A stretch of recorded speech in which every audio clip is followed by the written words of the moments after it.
اعوذ باللہ من الشیطان الرجیم بسم اللہ الرحمن الرحیم۔ معزز ناظرین السلام علیکم ورحمۃ اللہ وبرکاتہ۔ آج ہم عید کے دن کے حوالے سے کچھ سنتوں کے حوالے سے گفتگو کریں گے۔ وہ سنتیں جو احادیث کی روشنی میں ثابت ہیں کہ حضور علیہ الصلوۃ والسلام عید کے دن یہ کام کیا کرتے تھے یا ان کاموں کو کرنے کا حکم عطا فرماتے تھے۔ تو عید والے دن غسل کرنا سنت ہے۔ عید والے دن اپنی استطاعت کے مطابق نئے اور صاف کپڑے پہننا سنت ہے۔ عید والے دن خوشبو لگا کے عیدگاہ میں جانا سنت ہے۔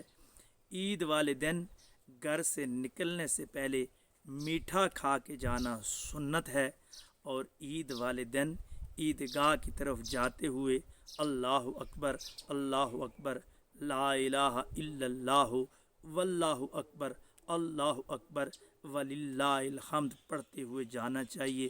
اور عید گاہ کی طرف یا مسجد کی طرف عید پڑھنے کے لیے جس راستے سے آپ جائیں تو اسی راستے سے واپس نہ آئیں، بلکہ راستہ بدلی کر کے دوسرے راستے کی طرف واپس اپنے گھر آئیں، اور دوسرے راستے میں بھی تکبیرات پڑھتے ہوئے اپنے گھر آئیں۔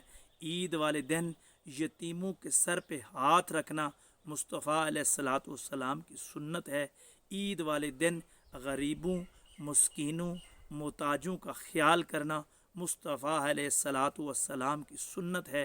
اور عید والے دن اپنی گھر کی ان ماؤں، بہنوں اور بیٹیوں کو ضرور خراج تحسین پیش کیجیے جنہوں نے محنت کر کے آپ کے لیے سحری اور افطاری کو آسان بنایا، جنہوں نے پورا رمضان کچن میں گزار کر آپ کو عبادت اور ریاضت کے لیے، خشوع و خضوع کے لیے فارغ کر دیا۔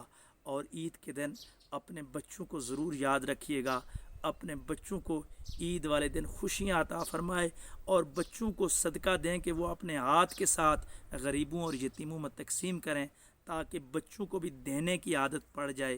لینے کی عادت سے دینے والی عادت کی طرف اپنے بچوں کی تربیت کیجیے۔ جب ہم عید دینے والا تہوار بنا دیں گے تو اللہ تبارک و تعالی ہمیں خوشیاں زیادہ دینا شروع کر دے گا۔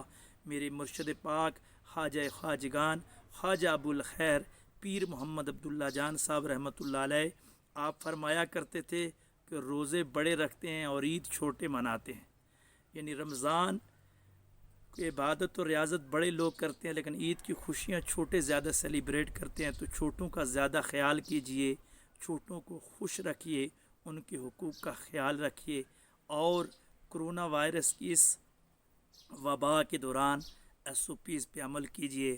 ریاست پاکستان نے جو پابندیاں لگائی ہیں ان پابندیوں کو خوش اسلوبی کے ساتھ قبول کیجئے۔ اپنی صحت کا خیال رکھیے، دوسروں کی صحت کا خیال رکھیے، کیونکہ صحت ہوگی تو عید کی خوشیاں ہوگی۔ میری دعا ہے کہ اللہ تبارک و تعالی ہم سب کو ہزاروں عید کی خوشیاں نصیب فرمائے، اور خیر کے پیغام ہم سب کو ہر حال میں ہمیشہ آگے پھیلانے کی توفیق عطا فرمائے۔ وآخر دعوانا ان الحمد للہ رب العالمین۔